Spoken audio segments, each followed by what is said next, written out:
ডাকসুর এই বিজয়ের মধ্য দিয়ে জুলাই গণ অভ্যুত্থানের আকাঙ্ক্ষা বাস্তবায়ন হয়েছে বলে মন্তব্য করেছেন নবনির্বাচিত ভিপি সাদিক কায়েম। সেই সঙ্গে বিশ্ববিদ্যালয়কে নিরাপদ ক্যাম্পাস হিসেবে গড়ে তুলতে কাজ করার ঘোষণা দিয়েছেন তিনি। বিস্তারিত শেখ সোহাগের রিপোর্টে। ফলাফল ঘোষণার পর আনুষ্ঠানিকভাবে ব্রিফ করেন ডাকসুর নবনির্বাচিত ভিপি সাদিক কায়েম। তিনি বলেন, এ বিজয়ের মধ্য দিয়ে জুলাই অভ্যুত্থানের আকাঙ্ক্ষার বাস্তবায়ন হয়েছে। আমরা দৃঢ়কণ্ঠে বলতে চাই, ডাকসু নির্বাচনে ঢাকা বিশ্ববিদ্যালয়ের শিক্ষার্থীরা সাদিক কায়েম, এস এম ফরহাদ, মহিউদ্দিন খান সহ ঐক্যবদ্ধ শিক্ষার্থী জোটের আমাদের প্যানেলের উপর যে আমানত রেখেছে, আমরা সেই আমানতের যথাযথ হক আদায় করব ইনশাআল্লাহ।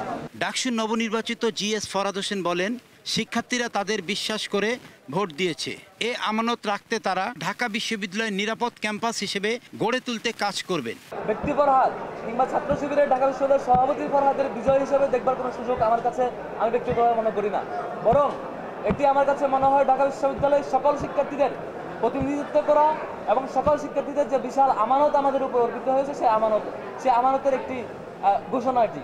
এ বিজয় উদযাপনে কোনো ধরনের মিছিল ও র্যালি করবে না বলে জানান নতুন ডাকসুর নেতারা। কোনোভাবেই কোনো বিজয় মিছিল কিংবা অন্য কোনো মডেলে আমরা সেটি করতে চাচ্ছি না। এটি মূলত শিক্ষার্থীদের বিজয়। শেখ সোহাগ, এশিয়ান টেলিভিশন, ঢাকা।